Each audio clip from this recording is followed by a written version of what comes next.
Get out of here. We don't need cripples blocking the doors. The security guard's voice cut through the air, loud enough for every shopper to hear. Phones rose. Whisper spread. An old man in a wheelchair spun backward, his hands gripping the armrests. Naomi froze at the entrance. That was her father. The guard smirked. Stores not for beggars. A woman near the checkout gasped. A man muttered, "Is he serious?" Still, no one moved. Naomi's pulse thundered. She stepped forward, her voice shaking but sharp. "Do you know who he is?" The guard leaned closer, smug. "Yeah, just another waste of space." Naomi's hand curled into a fist, but her lips curled into something colder. She whispered, "You have no idea what you just did." And 18 seconds later, the store would never be the same. Naomi Holt was 28 years old, a woman who had built herself from the ground up. The daughter of a war veteran who rolled through life in a wheelchair, she had grown up knowing two things. Life was not fair, and silence in the face of disrespect was deadly. She was ambitious, sharp, and the kind of woman people underestimated until it was too late. That afternoon, Naomi walked into her family's grocery store expecting the usual. Aisles humming with chatter, kids begging their mothers for candy, workers calling out greetings. Instead, she entered chaos. In front of the automatic glass doors, her father, Richard Holt, 64, sat in his wheelchair, his body trembling, his hands gripping the armrests so tightly his knuckles looked pale. Above him stood a man in a security uniform, tall and broad, his jaw set with arrogance. Without hesitation, he shoved the wheelchair, sending Richard spinning onto the sidewalk like he was nothing but an inconvenience. Gasps filled the air. Shoppers froze. Phones rose like weapons recording. Yet no one stepped forward. A man in a ball cap muttered, "Damn shame," but still didn't move. Another woman shook her head but turned away, pulling her child closer. The guard sneered. "Store's not for beggars," he spat, his voice sharp enough to cut through the whispers. Naomi's heart raced. Every step toward her father felt like fire boiling inside her veins. Rage burned her throat, but she didn't scream. Not yet. She bent down beside Richard, her hands trembling as she touched his shoulder. "Dad, are you okay?" His voice was low, barely a whisper. Don't make a scene." But the scene was already made. Shoppers stared. Someone chuckled nervously. The guard folded his arms, smug like he had done the right thing. Naomi's jaw clenched. She rose slowly, her eyes fixed on the guard, her voice controlled but laced with venom. "Do you even know who he is?" The man gave a slow smirk, leaning forward as if daring her. "Yeah, just another cripple taking up space." Phones recorded. The silence was suffocating. The crowd waited to see what Naomi would do. Her father whispered behind her, "Naomi, let it go." But she couldn't. She wouldn't. Her lips curled into a tight, dangerous smile. "You have no idea what you just did." The guard chuckled, tilting his head, his arrogance choking the air. He leaned closer and said, "Lady, I don't care who he is. And I don't care who you are." The moment stretched, heavy, daring her to explode. Naomi didn't blink. She knew she was about to tear down everything this man thought he controlled. But then, with everyone watching, the guard smirked wider, as if he was untouchable. And that was the moment Naomi realized. He had no idea she was the daughter of the owner. The guard laughed, not knowing the storm standing right in front of him. Naomi Holt had grown up in aisles filled with food, in the shadow of fluorescent lights and cash registers. Born in Chicago, but raised in Atlanta, she knew the smell of fresh bread and spilled soda better than the perfume of expensive stores. Her father, Richard, bought the store years after retiring from the Army, not to get rich, but to give Naomi something permanent, something she could call her own. She wasn't the type to wear pearls or sit in offices cushioned by family money. No, Naomi had worked every inch of her way through college, earning her degree in business administration, balancing books and groceries at the same time. She swept floors, stocked shelves, and mopped bathrooms, even when her classmates were out living young. By 25, she had become part owner of the store, though most employees didn't know it. She wanted to watch quietly, see who respected the place without knowing the boss was watching. It was her silent test of character, and today, the guard had failed in the worst possible way. Naomi had seen prejudice before. She had been followed around in boutiques, called names in college, and once mistaken for an employee at a hotel simply because she was black and standing near the staff. She had brushed it off, hardened her skin. But when it came to her father, that armor cracked. The video of him being shoved was already climbing views online. Her phone buzzed with message after message, friends, acquaintances, even strangers tagging her name. The world was watching. As she sat in her car, hands gripping the steering wheel so tightly her fingers ached, Naomi's mind ran back through childhood. She remembered her father carrying her on his shoulders before the wheelchair, remembered the day he collapsed during her 12th birthday barbecue, the doctors saying he'd never walk again. She remembered vowing, right there by the grill and melted cake, that she'd take care of him the way he had taken care of her. Now, some man in a cheap uniform thought he could strip him of his dignity. And people, silent, phone-recording people, thought their screens were enough. Her phone buzzed again. A friend texted, "Naomi, this is going viral. Do something." She closed her eyes, steadying her breath. She couldn't just do something. She had to do everything. The grocery store wasn't just a building. It was her father's legacy. It was her childhood. And it was the place she had sworn to protect. Her car engine roared to life. She pulled out, driving fast, her chest pounding like war drums. As she gripped the wheel, one thought pulsed in her veins. This ends tonight. Naomi slammed the car door outside the store, ready to confront the guard face to face. Richard Holt had lived a life that could break lesser men. At 18, he enlisted in the Army, serving tours in places that swallowed hope and spat back nightmares. He had medals tucked away in boxes, medals he never bragged about. What he wore with pride wasn't pinned to his chest. It was his daughter. Raising Naomi alone hadn't been easy. Her mother had left when Naomi was barely 12, tired of Richard's scars, tired of sacrifice. Richard had worked nights as a janitor while taking college classes in the day, using the GI Bill. Every dollar went toward Naomi's education. Every ache in his back a down payment on her future. When an injury came, it came sudden. A fall at work, a surgery gone wrong. The doctor's words were sharp. "You'll never walk again." Richard had stared at the floor, thinking of Naomi at home, thinking of bills piling like storm clouds. But then he'd looked up at her picture taped on the hospital wall and decided he'd live for her. Buying the store had been his salvation. It gave him purpose again, a way to stand tall even while sitting low. He wore his veteran's cap proudly as he rolled through the aisles, greeting customers by name, shaking children's hands. For him, the store was more than shelves. It was a stage where dignity played daily. And now, in one violent shove, that dignity had been stolen. Richard sat outside the store, his chest tight, his eyes low. He hated being seen weak, hated Naomi looking at him with pity. "Dad," Naomi whispered, crouching by his side, "why didn't you fight back?" His voice was rough, cracking. "Because you don't win by screaming. You win by outlasting." But Naomi's blood boiled. Her world had no patience left. She rose to her feet, her eyes burning holes through the glass doors. Inside, she could see the guard laughing with another employee, gesturing like he'd just told the funniest joke in town.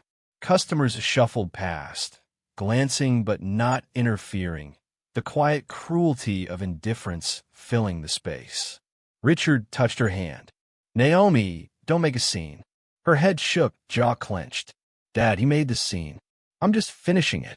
She turned, walking toward the entrance, each step carrying the weight of years, the rage of generations. The glass doors slid open. The smell of disinfectant and fried chicken from the deli smacked her in the face. Her eyes locked on the guard. Every sound in the store seemed to die. Naomi stormed inside, heart racing, ready for war. The grocery store was buzzing when Naomi stepped in. The guard leaned against the counter, laughing as though humiliating an old man was comedy. He saw her and rolled his eyes. "Well, look who's back," he said. "Daughter of the cripple." Whispers raced through the aisles.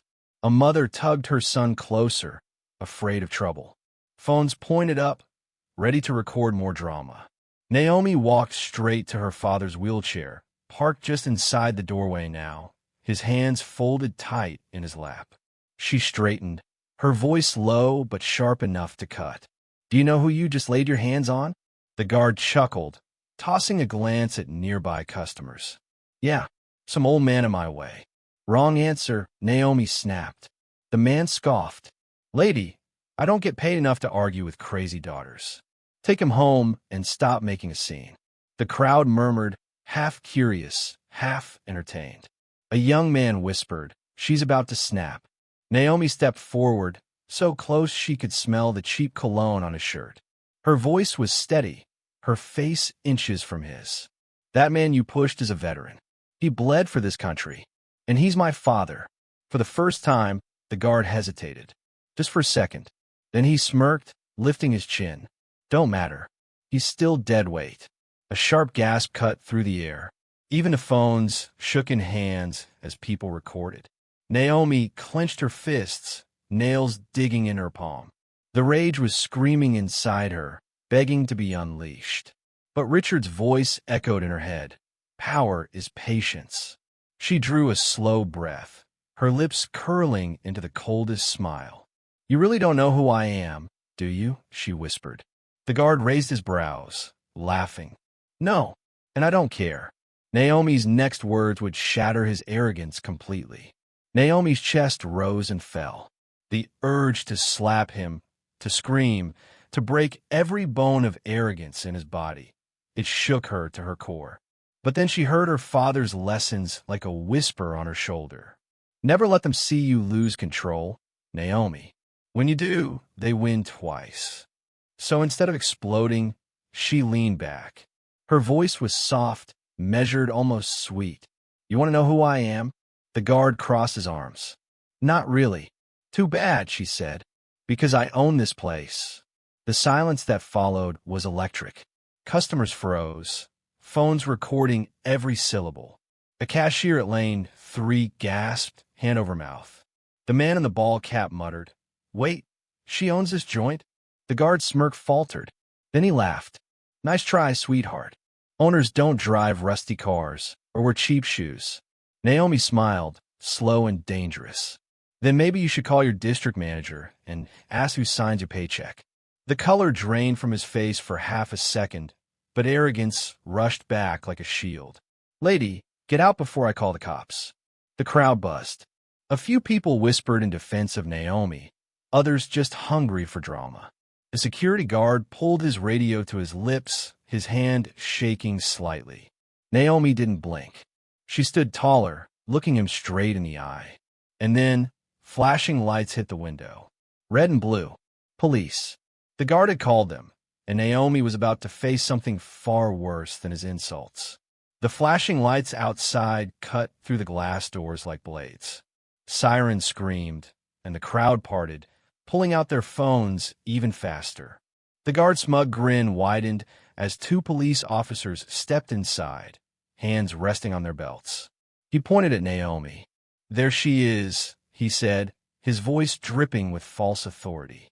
"She's threatening me, pretending to own the place. She's unstable." The officer's eyes turned to Naomi, then to Richard still in his chair, silent and pale. Shoppers murmured, some shaking their heads. Others whispered, "She owns it, I swear," while still recording. Naomi stood her ground, but her heart pounded like thunder in her ears. "Officers, this man assaulted my father." He pushed a disabled veteran out of his own store. One of the officers raised a brow. "Your store? Can you prove that?" Naomi reached into her bag slowly, her fingers trembling, pulling out the folder she always carried, her safety net. But the guard cut in, loud enough for everyone to hear. "Don't believe her. She's just another angry daughter trying to make noise. Look at her. Do you think she owns a business like this? The words sliced through the air. Some customers nodded. Others frowned. The tension in the room was sharp enough to choke. Naomi's voice shook, but her words were steady. Call the district manager. Or better yet, check the deed. The younger officer smirked. Ma'am, let's not make this more difficult. For a second, doubt clouded the room. Naomi could feel the weight of eyes on her, the sting of disbelief, the centuries of being questioned. But she didn't back down. She locked her gaze on the guard, then turned to the police. Would you believe me if my skin were lighter? She asked, her words sharp and unflinching. The crowd gasped. A woman whispered. She said it. Phones shook in hands as the moment spread online. Naomi held up the folder, her proof waiting to explode everything. The officers reached for her papers, but what happened next would silence the store completely. The officer flipped open the folder, scanning the deed papers Naomi handed over. His smirk faded just slightly. The district manager's name was on the line, but beneath it, bold and undeniable, was Naomi Holtz. The older officer cleared his throat. She's listed here as co-owner. Gasps rippled. A woman recording whispered, "Oh my God, she really owns it." But the guard wasn't finished. He threw his arms wide. She forged it. Look at her. She's desperate, making fake papers. His laugh was forced, but he played to the crowd anyway. This is why people like me are hired, to protect real businesses. Naomi's chest burned. She could feel Richard's shame radiating beside her, his eyes low. He whispered, "Maybe let it go, baby." His words hurt more than the guard's insults. Her mind flashed back, 12 years old, standing in line with her father at a diner, a waitress walking right past them to serve others. Richard had held her hand, whispering, "We outlast Naomi. We don't yell. We don't fight. We endure." But Naomi was no little girl anymore. She straightened, raising her voice so it echoed. "You just assaulted a veteran in front of 100 witnesses, and you dared to humiliate me in a business that bears my name. Do you really think silence will save you?"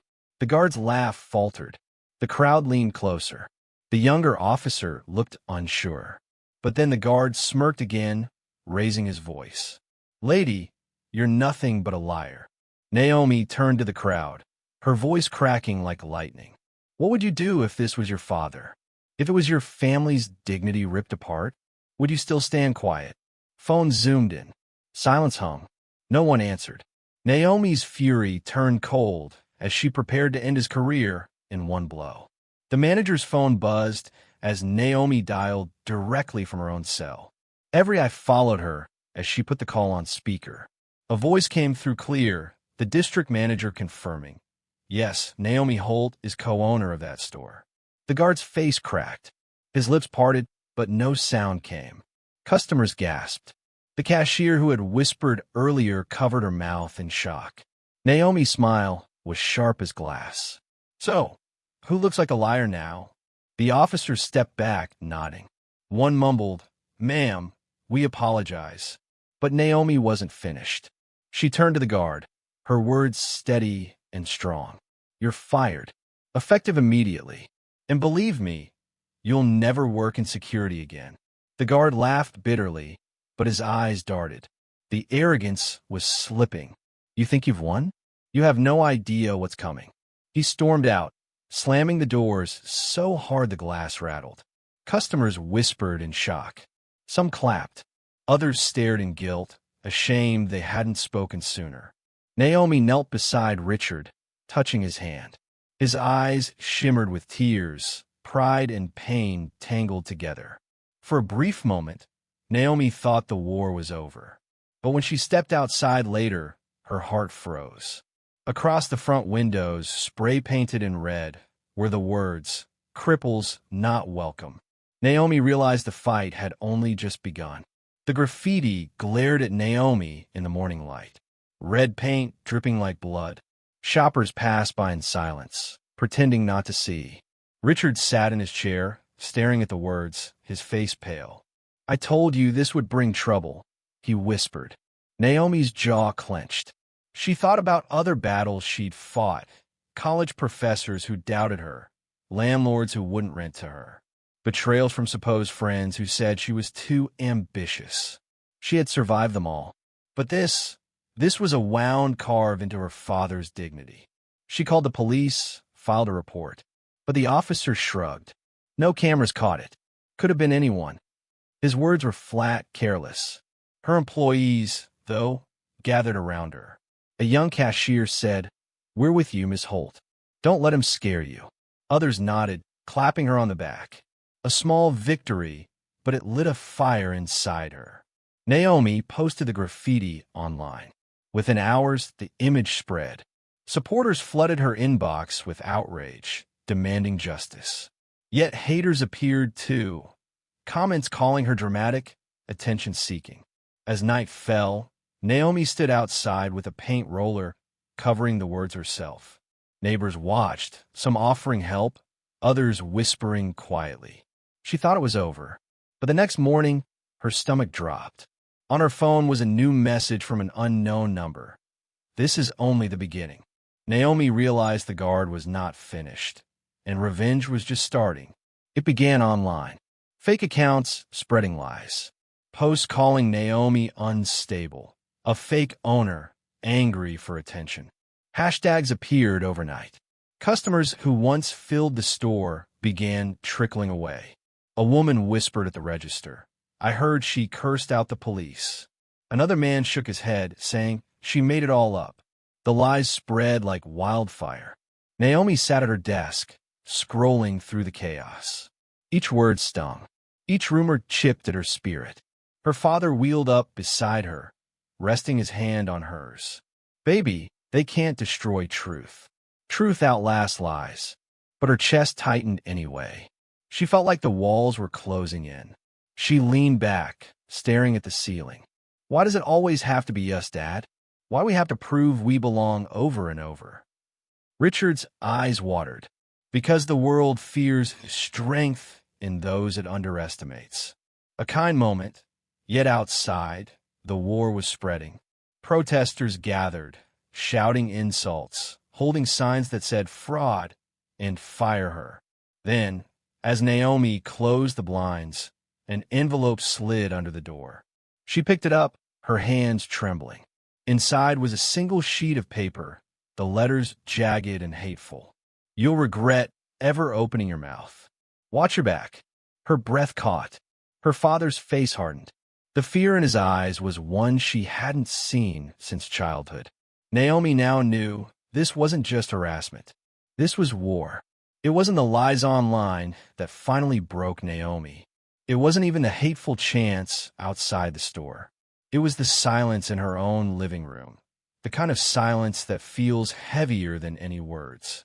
She sat alone, scrolling through comments that tore her character apart, and for the first time, her hands trembled not from rage, but from exhaustion. She wanted to quit. For a moment, the thought crossed her mind like a shadow. What if I just walked away? But quitting meant letting her father's humiliation stand as truth. Quitting meant teaching every little girl watching online that silence was safer than fighting back. Her father wheeled into the room, his voice soft but firm. "Naomi, don't let them crush you. You're stronger than this."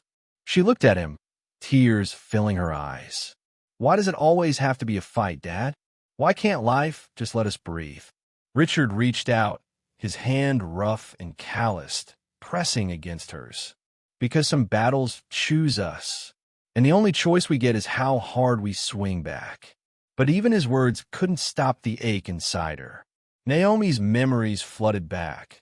Her mother walking out at 12, telling her, "You're too much to handle." Professors who doubted her. Job interviews that ended before they began when they saw her last name. The weight of never being enough, even when she gave everything. And now, this guard's cruelty had sparked a storm threatening to wipe out her family's legacy. She whispered, almost to herself, "What if we lose everything?" Her father didn't answer. His silence was worse than his words. Then, the sound of shattering glass cut through the night.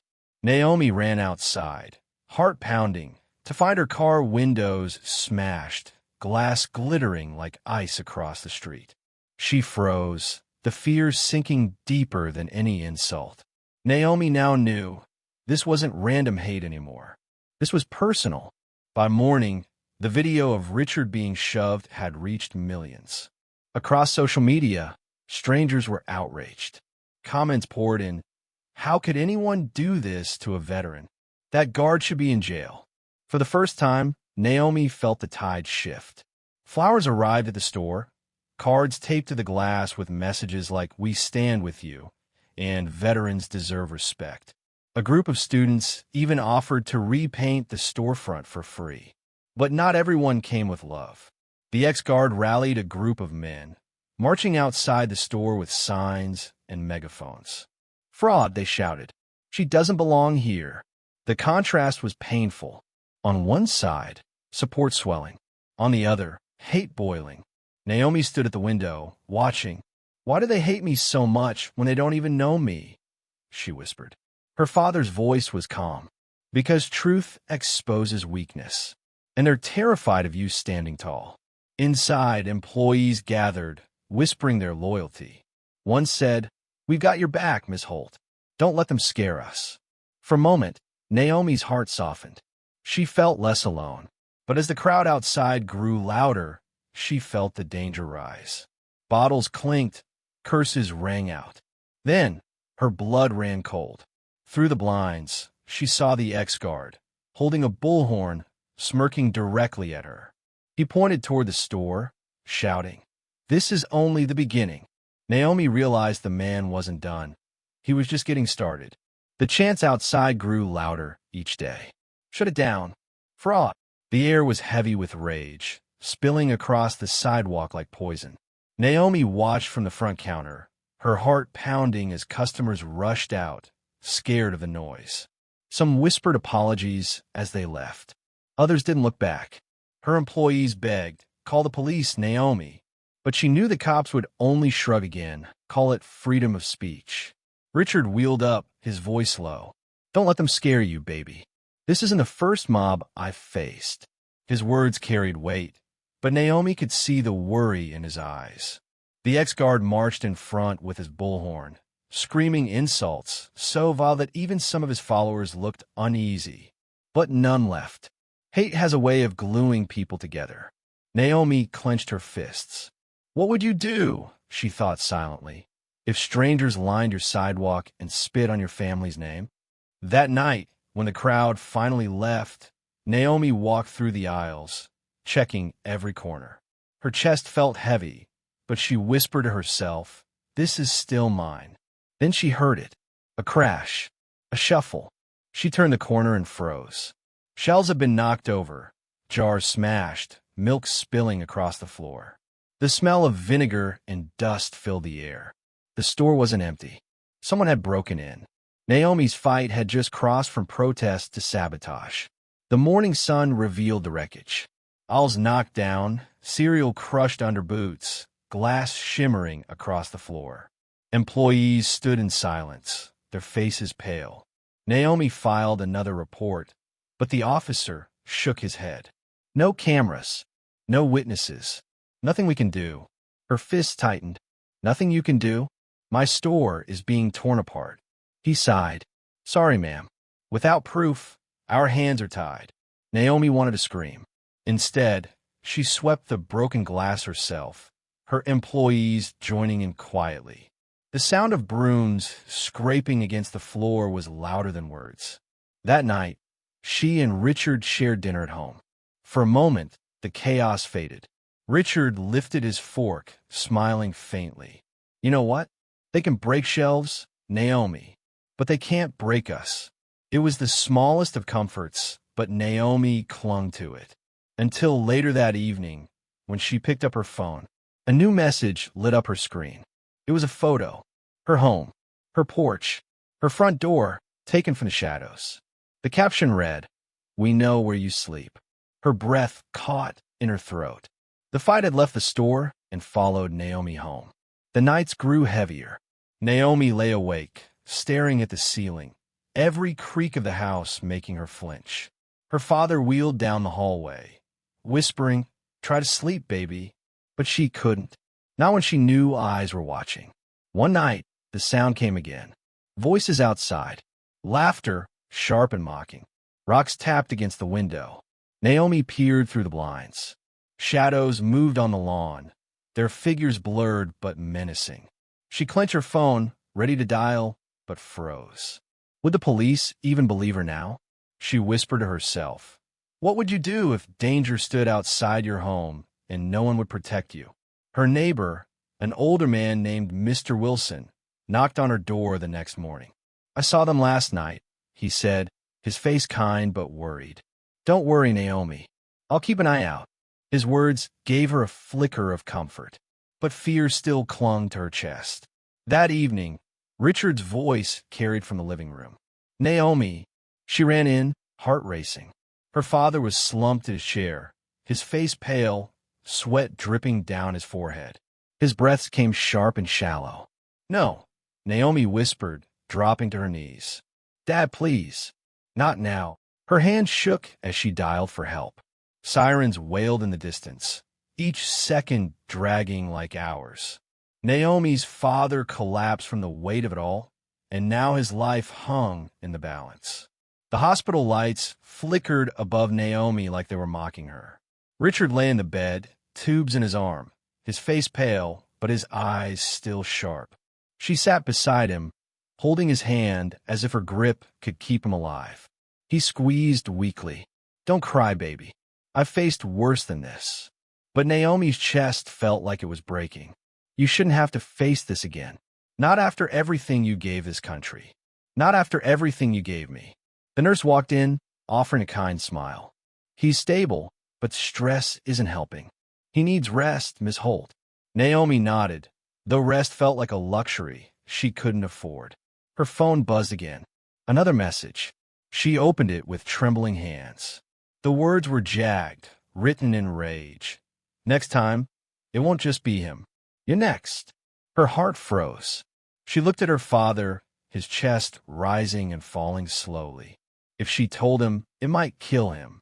But if she stayed silent, it would eat her alive. For the first time, fear outweighed anger. She whispered to herself, how far would you go to protect the one person you love most? Naomi kissed her father's forehead, her tears wetting his skin. She stood tall, staring out the hospital window at the dark city below. Naomi swore then and there. She would no longer just defend. She would fight back. The next morning, Naomi walked into a law office with steel in her veins. She laid every paper, every threat, every video on the table. The lawyer, a woman named Tessa with fire in her eyes, leaned back and said, they picked the wrong woman to mess with. Together, they filed lawsuits against the ex-guard for assault and harassment. They prepared charges against those who spread the threats. Naomi also reached out to community leaders, pastors, veterans groups. She told her story everywhere. Her words lit fires online. Strangers rallied to her defense. Thousands signed petitions demanding justice. Naomi's voice wasn't just hers anymore. It was an echo of every person who had ever been silenced. But her fight came with a cost. The guard was arrested, yes, but whispers spread that someone else had been pulling his strings. A bigger enemy. Naomi sat in the hospital, holding her father's hand as news broke. Reporters on TV spoke of corruption, jealousy, and rivals in business.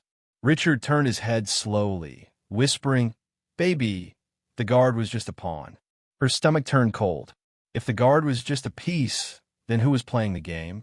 Naomi was about to learn the guard was only the beginning, and the real enemy had deeper pockets and darker plans. The truth hit Naomi like a storm. Behind the guard stood a man she knew well, Marcus Crowley, a rival business owner.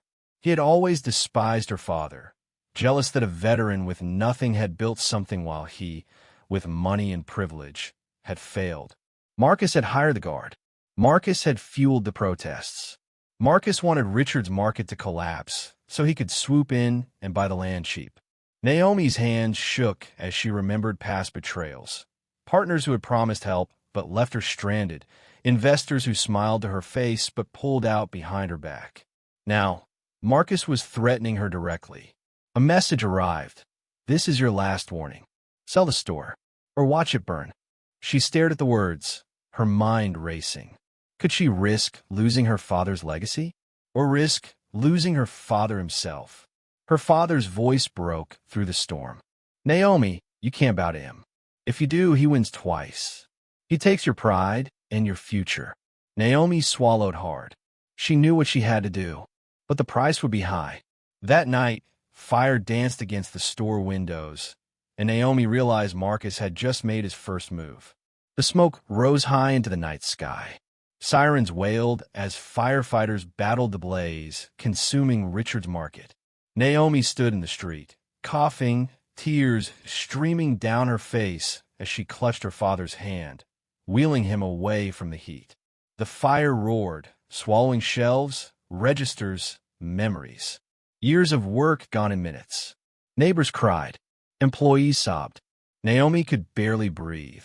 Her father whispered, his voice breaking, "I'm sorry, baby." Naomi dropped to her knees beside him.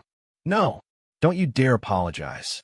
This was his doing, and I swear to you, I will make him pay." The firemen managed to save part of the building, but the heart of the store was gone. Ash clung to Naomi's clothes. Her chest burned with more than smoke. She stood in the rubble, her fists clenched.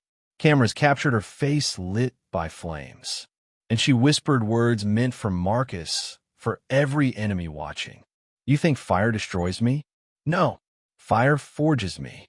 Naomi swore vengeance in the ashes, and her enemies had no idea what storm was coming. The courtroom was silent when Naomi entered, her head high, her father beside her in his chair. The evidence was clear. Videos, threats, financial records, all tying Marcus to the ex-guard and the hate campaign. The judge's gavel hit. Guilty. Marcus was sentenced. The guard, too, for hate crimes. The crowd erupted in relief. Naomi didn't smile. Not yet. Weeks later, the store reopened, rebuilt stronger, brighter. A new sign hung over the entrance, Richard's Market. Inside, pictures of veterans lined the walls. Customers returned, this time with pride in their eyes. Richard sat near the entrance, greeting every person with a nod and a smile. For the first time in months, he looked peaceful. One evening, Naomi found him gazing at the new sign, tears in his eyes. "You did it, baby," he whispered. "You made it more than a store. You made it ours." She held his hand, smiling through tears. And though Richard passed weeks later, he left knowing his name, his dignity, his story would live forever. Naomi stood at the grand reopening, facing the crowd. Her voice shook with emotion but rang with power. Hate tried to destroy us, but love rebuilt us. And if you've ever faced cruelty, remember this: silence helps it grow. But standing up, even shaking, even scared, that's how you win. The crowd cheered, cameras flashed, and Naomi looked into the lens, her final words meant for every viewer listening. If this story touched you, don't just watch. Share it. Subscribe. Be part of the voice that says dignity matters. Because if this happened in your town tomorrow, wouldn't you want someone to fight back?